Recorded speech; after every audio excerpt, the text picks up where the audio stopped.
In the distant kingdom of Phrygia, the god Dionysus could not find Silenus, his faithful drinking companion. He was also the god's master and foster parent. Silenus was considered a sage who delivered his best lessons when drunk, while acquiring the power of prophecy. The wise old man was found passed out by peasants in the forest after suffering an alcoholic coma. They took him to King Midas, who recognized and welcomed him immediately with full hospitality. There were days of drinking and feasting in honor of the illustrious guest.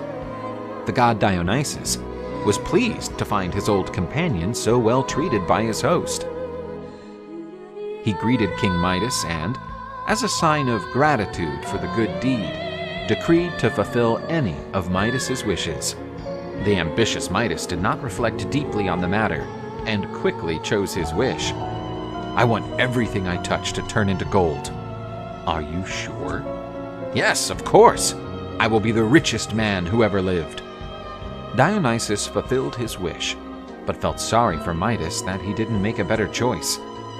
Midas, eager to test his new talent, picked up a small stone that lay on the ground, and it immediately turned into a gold nugget.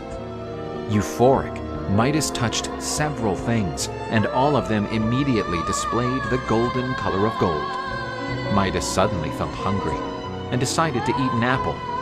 As he touched the fruit, it turned into a copy of the golden palms in the gardens of the Hesperides. The shrewd Midas tried a new approach.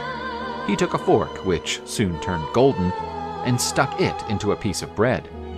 The king brought the fork to his mouth, and as he tried to bite into it, he felt his tooth crack, as the bread had also turned gold. The king realized that what he thought was a gift was now a curse. Midas felt that his end was inevitable, since he would quickly die without food, and he collapsed in tears on the dining table. The king's daughter arrived at the palace and saw her father weeping on the table. Attempting to console him, she touched her father's hand.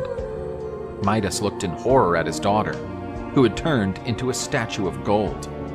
In desperation, he knelt and asked the god Dionysus to remove that nefarious power. The god took pity on Midas, as he had no intention of harming Midas and his daughter. Dionysus asked the king to plunge into the waters of the river Pactolus, and, already in the water, to ask that the power of his touch be removed. Midas bathed in the waters, and the riverbed became covered with a golden sand, and the scales of the fish also began to glitter like gold.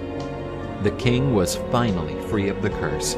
Everything he touched returned to normal, including his daughter. After this trauma, Midas repudiated all wealth and left in the company of Pan to live simply and humbly in the fields and forests.